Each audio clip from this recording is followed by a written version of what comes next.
When I was in India at the Oneness University, they were saying there's only one mind. Okay, hear me out.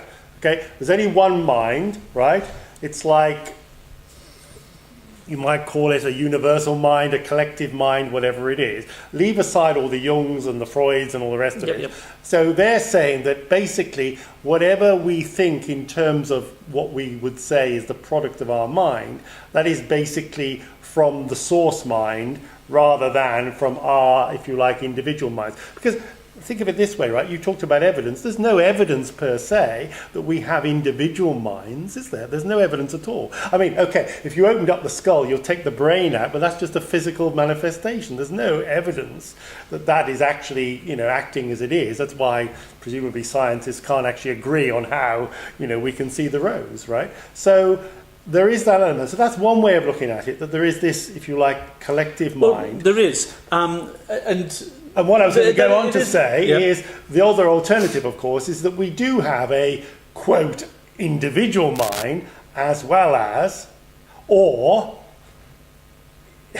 well, I think it has to be as well as, doesn't it? It does have to be It as does well have to as. be as well as. So how does that correlate with what you've just been saying? No, because you're quite right. Mind is considered to be an energy, a singular field. energy. Yes, it's a different type of field to the memory field, different type to matter field, different type to electromagnetic kind of energy. So a different vibration again.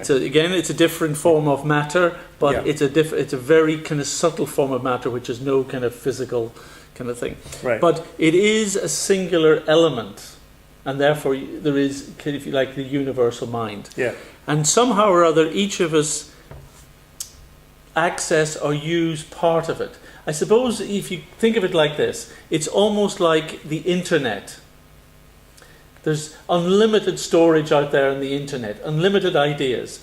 But most of us have a certain amount of storage locally. On our computers. Yeah. And a certain amount that we go out and access from the universal store of the internet. Yeah. So in that sense, it is both universal, but at the same time, individually, we have a certain access, which is defined by our own state of being and state of consciousness, Well, state of desire. that's an interesting analogy, Now, isn't it? And but the point is, could we raise our mental consciousness so that we would be fully cognizant of everything within the mind field? Why not? And yes, the point is you could. But isn't However, because mind is actually a material element dealing with, it's material in that it's part of the process by which the physical world is understood and observed by spirit, by the Atma. Okay, yeah. So it is a repository ultimately for all material ideas and a few, really good kind of higher ideas. Yeah. So the idea of knowing everything that's going on in the mind, universally, there's some key, some wonderful stuff. No, but there's going to be a lot of. But doesn't this fit in? I mean, It's like the internet. There's some good bits and there's a lot of garbage. No, but I can see exactly how this works, right? Think of it this way. We are told, and I personally believe, and I say it to my clients, that we are unlimited beings, right? If we are unlimited beings, leave aside the question of definition, right? We must have unlimited access to unlimited knowledge. Yeah. Right? Goes without saying. Yeah. You can't have unlimited without being unlimited in total. There's no halfway house. It's all or nothing, right? So that's the basic premise. So on that premise, we have access, right, as you say, to the whole of the internet, being the whole of the universal mind, being the whole of knowledge ever was, ever has been, and ever is. But my point is right? that the universal, including spiritual lives, past lives, future lives, everything, right? If they exist, and let's assume for the moment we do. In other words, it's got to be total knowledge. It can't be anything less. Well, yes, but what the Vedas actually point out to you is that this universal mind is just another material element. And you can do better than that. You can have access to everything in the universe. You can go above that. You can go beyond, above and beyond. You can go to the area where mind cannot access. This is our superconscious objectivity. This is the superconscious beyond the material realm, beyond the physical universe. Okay. In the realm of pure spirit. Something else to come on to.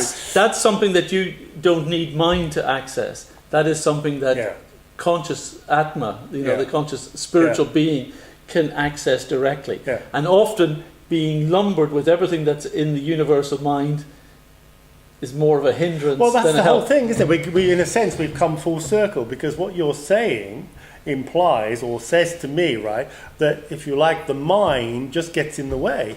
The mind just gets in the way. Yeah. I mean, in a sense, and because I guess we've become reliant, because we've taught to be reliant on the mind in the way that we are. Yep. Leave aside the five senses. That's another issue in a sense.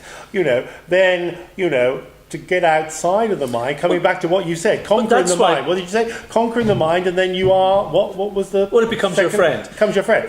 But what does that mean? Well, we need we use the mind as a friend for a certain period of our advancement. Ultimately, we can go beyond the mind, and we can access knowledge and understanding directly. And technically, that's what meditation is about. Yeah. Unfortunately, the whole idea of meditation has been so watered down, and it's become just think of a candle, or something really kind of simple and very much involved in your mind. But actually, meditation, is meant to be something that goes beyond the mind. Mantra, that which frees the mind, frees you from the limitations of the mind. That's what mantra means. So the idea of meditation is that you actually put yourself in a state where you're actually not trying to observe through what comes into the mind.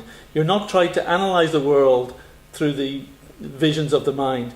You're actually trying to have pure spiritual insight, bypassing the mind. You're connecting with but your essence. In one sense, you're using the mind, and we say control it so that it's not disturbing the vision, the spiritual insights. It's not that we need the mind to get the spiritual insights, but we need to quell the mind's kind of natural kind of tendency to think on things and just be full of ideas. We actually sometimes need to kind of quell that so that we can actually have direct spiritual perception.